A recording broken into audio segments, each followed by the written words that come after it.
County deputy on the wrong side of the law tonight. Investigators say he came to Broward County to meet a 15-year-old boy from Davie for sex. It's a story you saw first on 4. CBS 4's Peter Dench is live at the federal courthouse in Fort Lauderdale. And Peter, there are some disturbing details in that criminal complaint, aren't there? That's right, Elliot. In fact, the criminal complaint reveals that some very graphic messages were exchanged between the deputy and the 15-year-old victim in this case. Those messages appeared on Snapchat and Kicks. Now, the case ended up here in federal court because the internet was being used and the FBI was involved as well.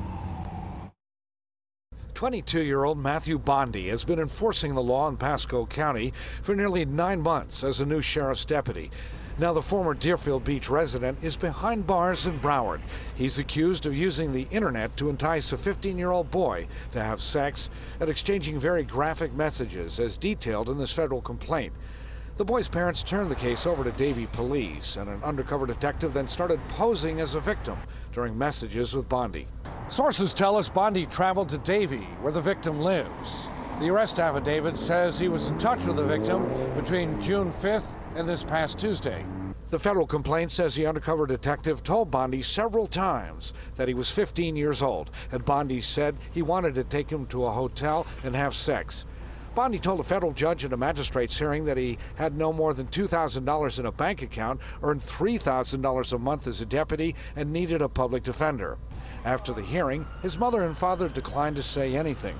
Bondi, who used to live with them here in Deerfield Beach, was on probation as a new deputy in Pasco County, north of Tampa, and has been fired by Sheriff Chris Nacco. We wanted to make very swift and certain actions that he's no longer going to be associated with the Pasco Sheriff's Office. For our citizens, we want them to realize we hold ourselves accountable.